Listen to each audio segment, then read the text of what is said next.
welcome back to the channel. I know it's been a while, and you may have noticed that all of our content has been archived, but there's a really good reason for that. We are relaunching the channel.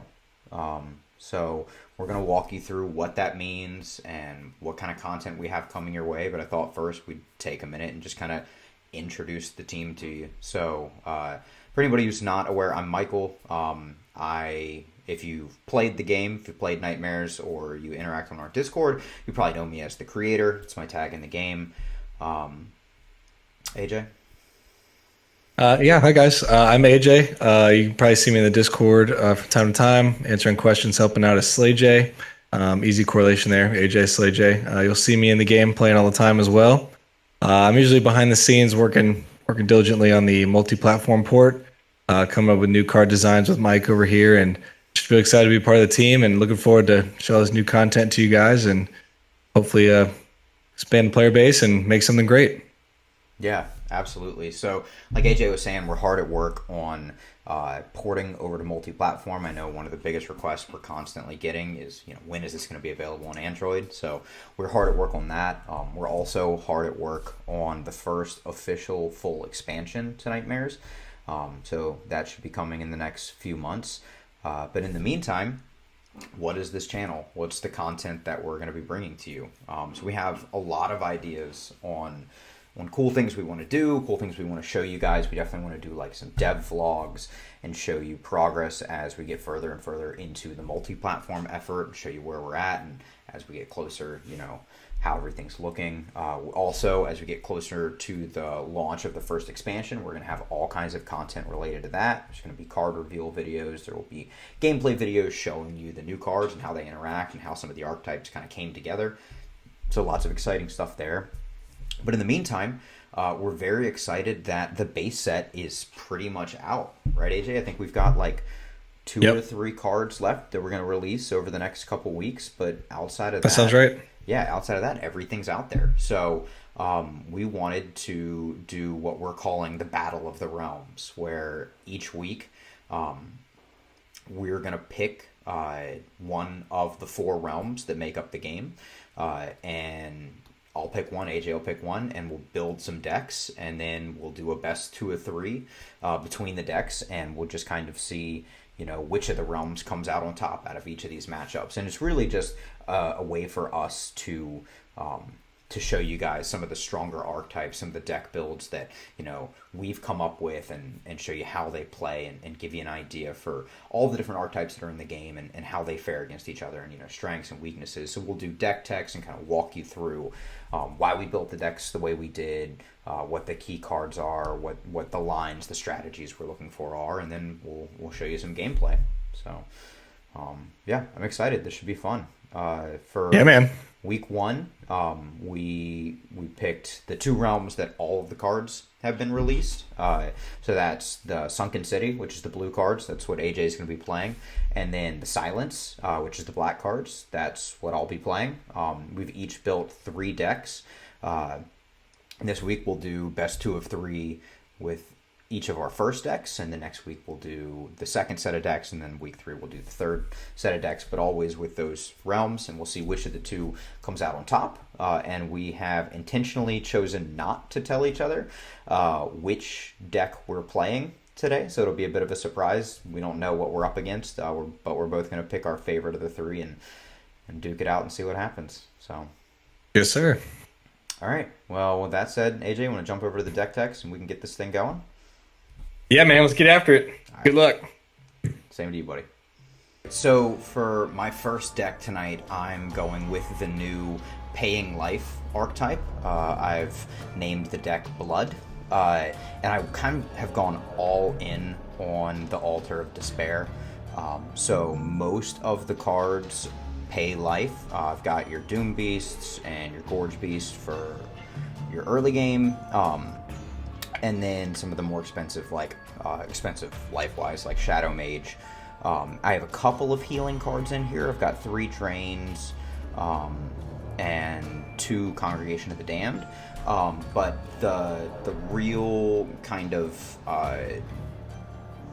strategy, the real backbone of the deck are these Mistwalkers, and the whole idea is spend a whole bunch of life early in the game and try to get a couple Mistwalkers killed, and use the tools I have to kind of control the board, especially with things like Shadow Mage, and Doom Beast and Gorge Beast early. Get Altar of Despair filled, use it to summon Natal, and then use him to kind of lock the opponent out of being able to summon anything huge towards the end of the game, and then use the Mistwalkers, that I've gotten destroyed, use their effect to just kind of burn the opponent down, steal life from them until either that kills them, or I can use what I have on the board to finish them off. And then, for scenarios where Natal gets killed off, and I need some other late game, I've got one of the horsemen. I've got Death, the Pale Rider, and that's the one that at the start of each turn destroys one of your opponent's creatures. And again, that's just trying to control the board and then swarm them down at the end if it comes to that. So this is my first deck, and we'll see how it does against whatever AJ's got planned for his first one. Hey everybody, I'm going to go over my Sunken City decks for this first Battle of the Realms we got going on. Let me get my phone recording up here. Let's see, get the screen going here. And then get you into some visuals. So what we have here are two main archetypes that you can find within Sunken City Realm. Both revolve around using your graveyard in a way that you want to get creatures into the graveyard, and that gives you some sort of bonus once you hit a certain threshold. So for example, the first one we're going to look at here, as you can see on the screen, is my Undead deck here. So this is going to focus around getting us some early Chthonian Betrayers, and this will give us 3 creatures in the graveyard upon play. It just discards 3 cards off the deck, and that'll get things rolling. The ultimate end goal of this deck is to get our Cthulhu out onto the board, Cthulhu the Great One to be specific, and that will do. You need to have at least 10 creatures in your graveyard, and then if you do, you have 10 mana. He comes out, he's a 10/10. You can kind of see him here. He's grayed out just because I have both copies in my deck, but he'll do 1 damage for every creature in the graveyard to the opposing creatures, and the effect has bleed through. So bonus damage will go through the creatures and actually damage the opposing sorcerer. Huge way to close out the game. It's the main win condition that we're looking for. Along the way, some other big cards we're going to look to utilize here are the Necromaniac, which will do 3 damage to all creatures and players if we have 3 or more creatures in the graveyard, which should be pretty easy to do with this deck. So we're going to look to wipe out our own board sometimes, just to load up the graveyard. If we can clear his side of the board, no problem. If we can combo that with something like Call to the Grave, if I can find it here in our deck list here, over here somewhere. Where is he at? Where is he hiding at? Oops. The bad spot for my display button, huh? Oh, here we go. So Call to the Grave. It's a curse that we're going to utilize. Every time a card is placed into our graveyard, give all of our undead +1/+0. So, for example, if we use Necromaniac and we already have our Call to the Grave out, we wipe the board. Let's say we have 3 creatures on the board. Necromaniac comes out with +3 attack. So he's even stronger.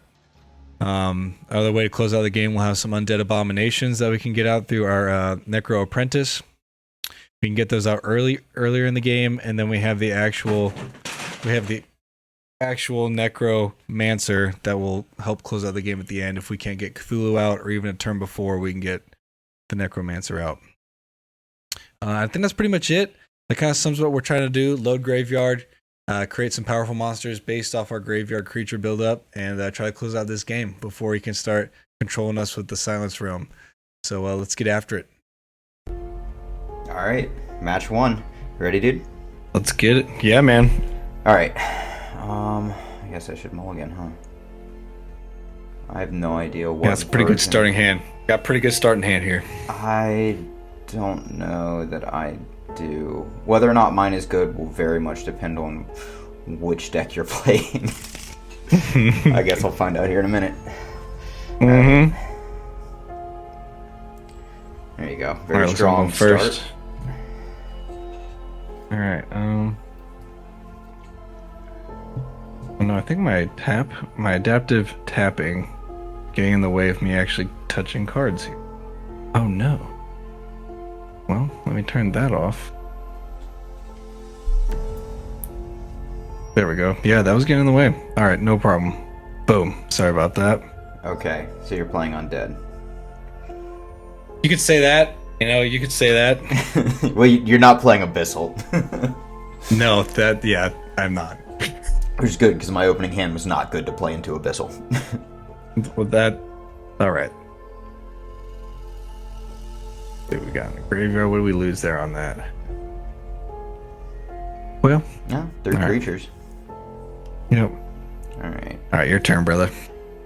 Alright, let me show you what I'm playing. Well, shall I? This could be an either.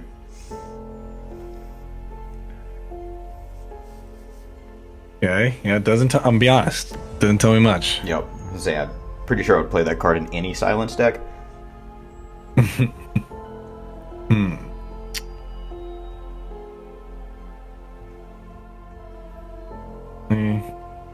I'm gonna get the buff off of that one. Ideally, I want to play this one when I have 5 or more, but I don't want to waste a whole turn not playing anything. That, or if you have Call of the Grave down. Yeah. If I have an opening hand with that deck that has Call of the Grave, I'll normally play that on turn 1, even though I'm not going to get the buff, just because it's going to get so much of a buff from the Call of the Grave. For sure. Alright. Here you go. Here's a giveaway. Way up.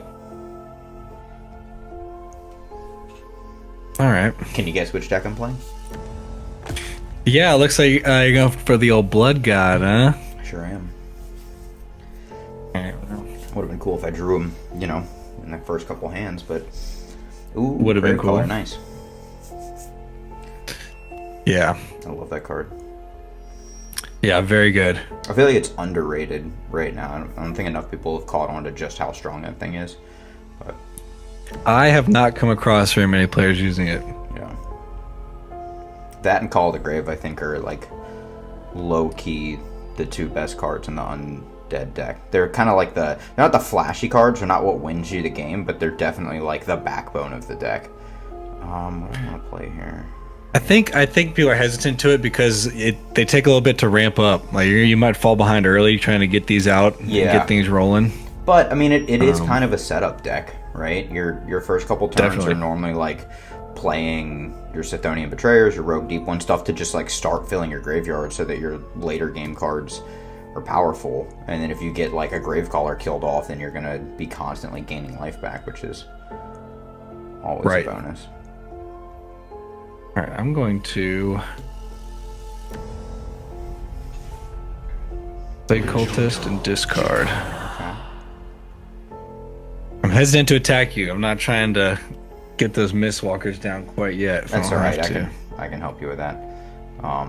So I'll just go ahead and clear the board here. Pay a little life. Well, I guess she could do that. You know what I'm saying? Yep. I got 2 Mistwalkers active, so that's helpful.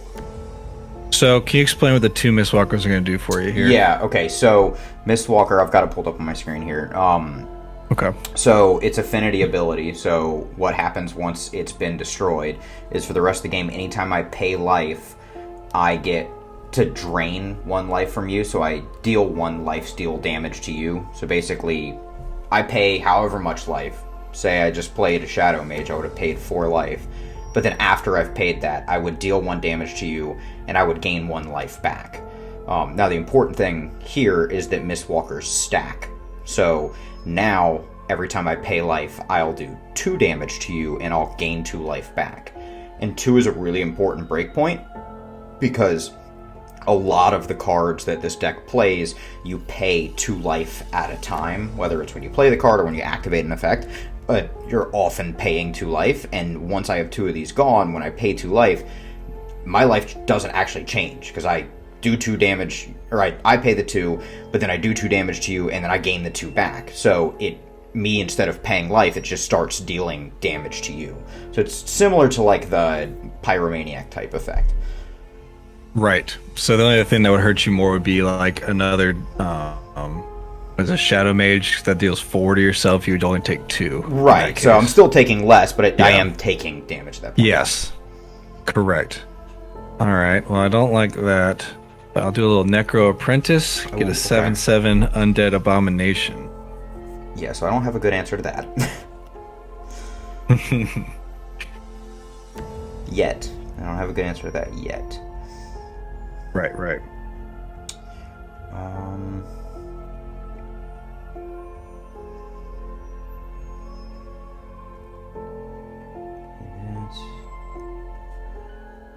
Oh, let's just gain a little bit of life back.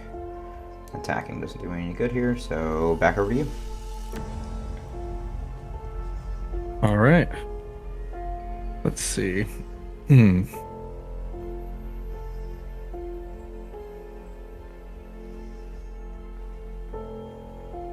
Think I'm going to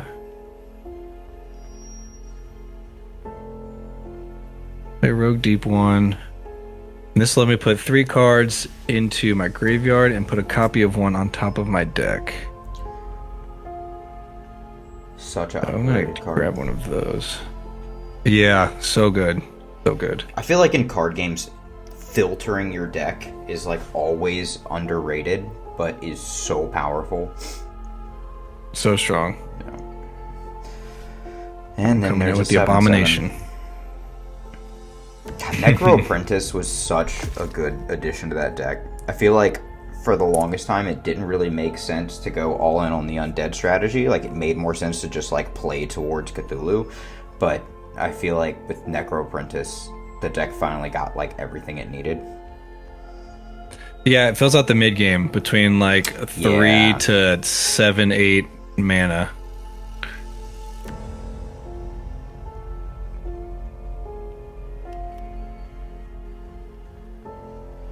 Alright, so Shadow Mage let me wipe the board. I paid 4 life, but then I got 2 of that back and did 2 to you. And then I played Burden of Knowledge, which I pay 2 life and I draw 2 cards. But again, I didn't pay 2 life. In this scenario, you paid 2 life. And then I got to draw 2 cards, which is pretty powerful. Pretty strong, definitely. I still have not found a single altar, so I think Natal's just not happening in game 1. Maybe we'll get him game 2. Maybe so. Ooh, okay.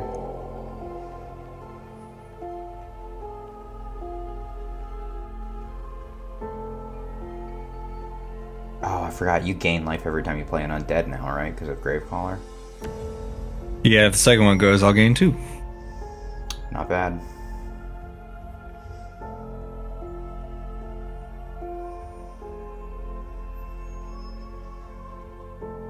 I think it's still your turn. Oh, it is. Oh my gosh. I'm out here overthinking. Oh, I hear you. Alright, oh god, we've only got 4 turns left. Brink of madness now. Yeah, I need to do something impactful here. This seems impactful.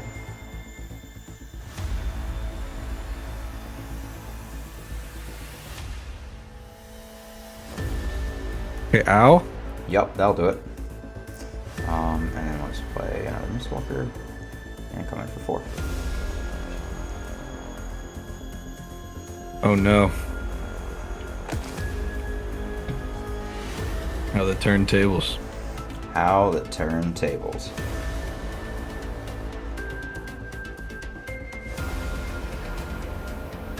Okay. We'll wipe the board with a 15 sweep, towering Okay. deep one.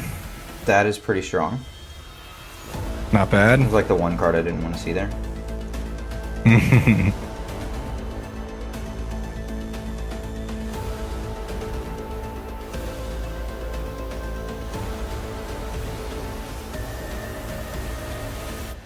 I do have 3 Mistwalkers dead now, though. So You do. every time I pay, I drain 3 from you. Yep. I'm pretty low. That what was it, a Gorge Beast that you were using there? No, it was the Or no, Shadow Siphon. Yeah. Yeah. I think it's still your turn. Oh my gosh. There you go. Alright. See, now I have the decision I always get stuck between. There's the right play, and there's the fun play. I'll let you Right. guess which one that was. That looks like the fun one. I'm gonna be honest. Well, I can say I played a Horseman in my blood deck, which is not typical. Definitely not typical. No, I do think it's a good top end for this deck though, because sometimes your Natal gets wiped out and you didn't find your Mistwalkers, and it's just like if you don't play any horsemen, you just don't have a late game. Like if your Natal gets destroyed, Right. that was your entire game plan. So this is kind of my backup plan. I just run 2 of them, but it's enough typically. Yeah, definitely. I'm gonna play Necromancer here, Ooh, okay. and then have a decision for you. Yeah, I'll take the 4. Makes sense. Oh, we turn into an undead abomination, Yeah, so which is weird. yeah, my horseman on start of turn destroys one of your creatures, but because it didn't destroy your Oh, that's Necromancer, it. you got it back. Oh, that happened so fast. I was like, oh my gosh, he just morphed into a zombie. All right, well, let's just use Mistwalkers. So every time I pay a life, it deals 3 to you. Look at that, you got 3 life left. I think I'll pay a life. Bye, buddy. All right. I took game GG's. 1. Good game. All right, round 2. Wonder if I can actually find the altar this time. I think I'm going to hard mulligan for it.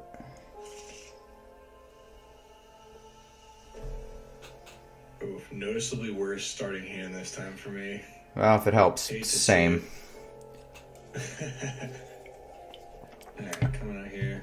You're in good company, friend. Necro Devour. All right, well, you did a turn 1 play. I did not, so you're getting first blood. Here.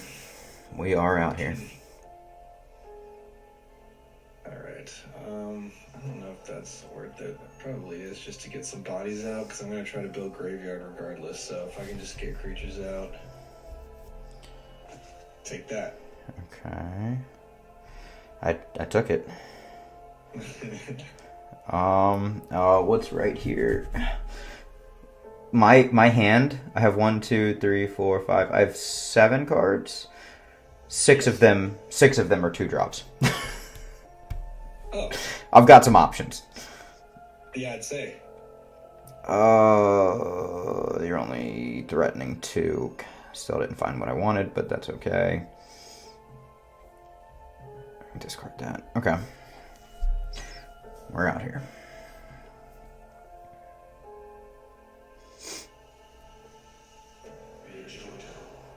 See, now that's more of a problem. It is a little bit more problematic. I discard a card on play. I put a Necro Apprentice in the graveyard. Alright, so you're getting stuff into your graveyard. Don't love that. I don't love that for you. Mistwalker and Gorge Beast. I'm just going to try to build up a little bit of a board here, since you've got a kind of aggressive start going on. Makes sense. Let my Mistwalker make you think twice about attacking. Right. Let's see.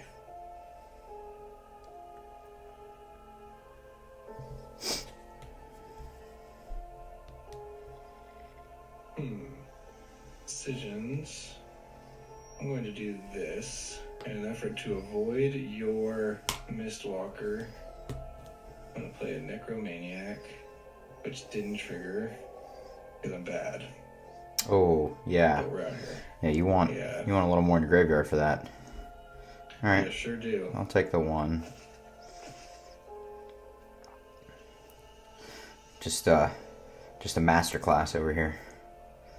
Yeah, we're doing great over here on my end. Got me shook from the last game. I'm at 12 though. That is the downside. 3-3. Yeah, that's the downside of this deck is you can kind of accidentally kill yourself. Like I just looked down and realized I was at 12 because I've paid life multiple times. Let's see. Alright, let's get a Chthonian Betrayer out there. Keep loading up the graveyard. Okay, there you go.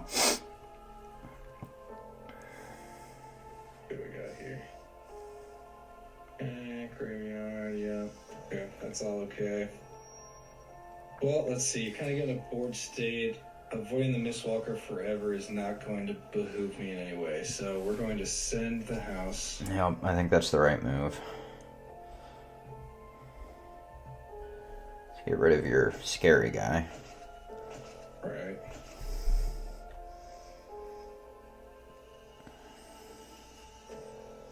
And I guess I'm just not drawing a altar tonight. Whole deck's built around it. I haven't drawn one yet. Alright. No. There's a little heal. Yeah. Alright. I think this is the play. Another Mistwalker. That's horrible. Yep. Okay. Yeah, what I'm lacking in drawing Altar of Despair, I'm making up for in drawing Mistwalkers left and right. No kidding, huh?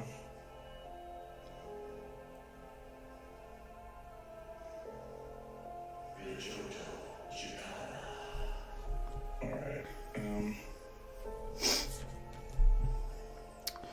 Alright, he's coming in with the house. A little baby house, just a few ones. I mean, they add up over time. I'm at 13. You're still at 20. Yeah. Oh, there it is. All right. What are the chances we can pull this off? Altar of Despair. We're going to find so out. You're going to pay life and put blood counters on, right? Yeah. So I've got to get to 10, which is the tough thing. I've got it up on my screen right now. But yeah, so anytime I pay life, I put blood counters on it equal to the amount I paid. And if I can get to 10, then I can pay 8 mana and destroy this and summon Natal, which, just ruins your fun. It does ruin my fun. So the Mistwalker helps a little bit because it is draining you for 1. So when I pay 2, I'm really only paying 1. But I'm also still at 9, so... Right.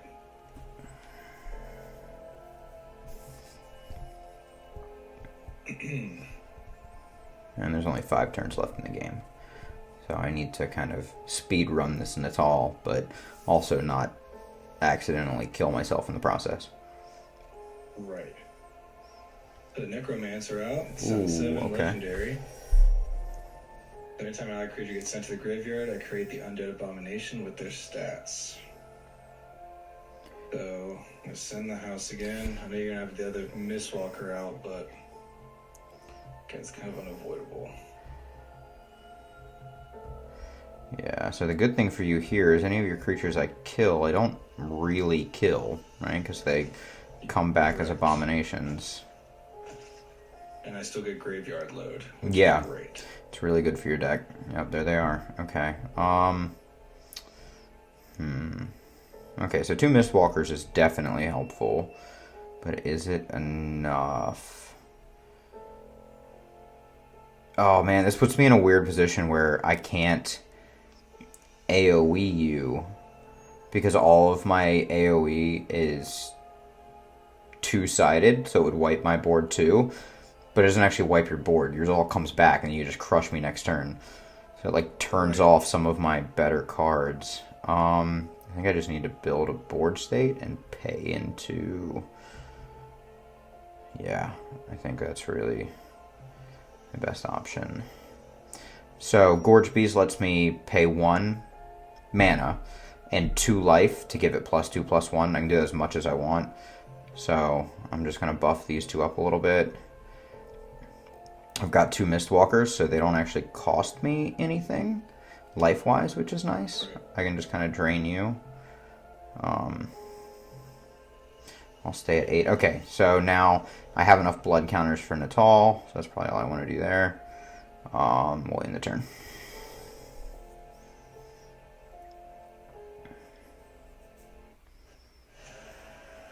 Well, I think all I can do here is send the house.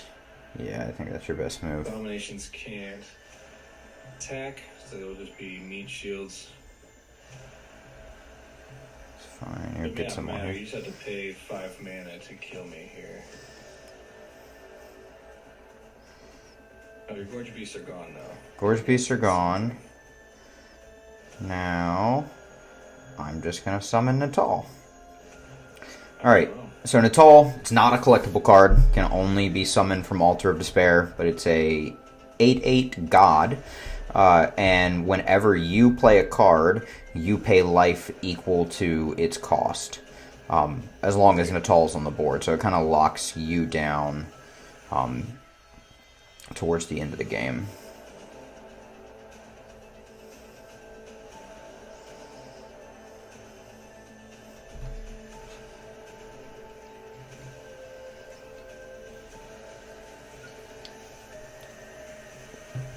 Do I send the Necromancer as well?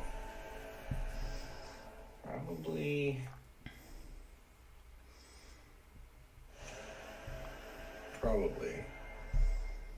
Alright, I'll get rid of. Let me think about this. If I send all 3, I don't kill any of your guys. I would lose all 3 of those, so I'd be left with 2 guys left. We would do at least 3 if I block 2 of those. Put me at 7. It's a gamble, but if I don't, then I guess I just block you out and keep the board higher. That might be the move. Maybe I don't swing here. I'm gonna not swing.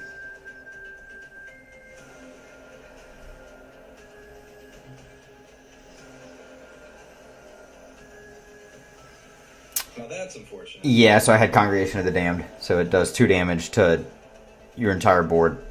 And I gain life for each damage I do. And now I can just attack with the squad. We had a good run, gang.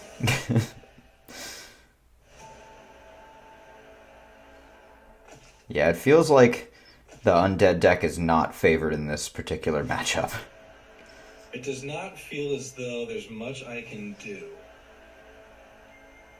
Remember that, because now if I play Cthulhu, which is normally endgame, I would die upon playing him. Mm-hmm. That's the beauty of Natal. 4 health. I can't even play a Necromancer Apprentice to summon something. Summon a 10/10 Abomination, which would be great here as well for half the price of Cthulhu, but I would die. So,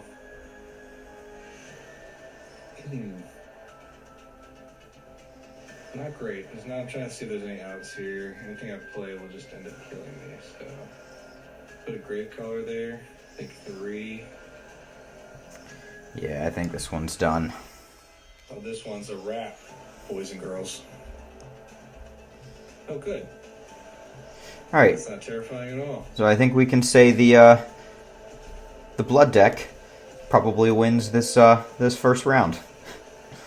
I would say if you're playing the blood deck and you come across a undead deck, you should feel pretty good about winning that matchup. Yeah, it seems like it's pretty favored. Yeah, definitely. There's nothing wrong with that. There's going to have that push and pull between all the decks and all the rounds. Oh, for sure. Yeah, and I think we'll see it's not a silence is necessarily favored. I think that particular matchup, but I think both of these realms have 2 strong archetypes, and you can probably make a third as well, which we attempted. So, Right. This Battle of the Realms is not concluded yet, but round 1 I think goes to the silence. Decisively.